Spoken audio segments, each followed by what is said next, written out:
Vladimir Putin যখন দিল্লিতে পা রাখেন তখন সারা বিশ্ব দম বন্ধ করে রেখেছিল, কারণ এটি কোনো সৌজন্য সাক্ষাৎ ছিল না ক্যামেরার সামনে হাত মেলানোর উদ্দেশ্য।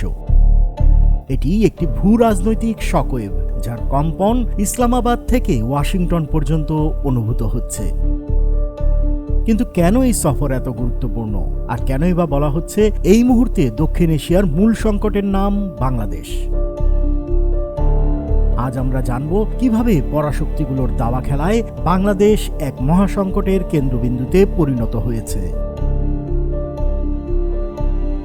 সবার আগে ভারতের অবস্থানটা বোঝা যাক। 2025 সালে ভারত এমন এক সিদ্ধান্ত নিয়েছে যা পশ্চিমা বিশ্ব আশা করেনি। তারা পরাধীনতার বদলে কৌশলগত স্বাধীনতাকে বেছে নিয়েছে।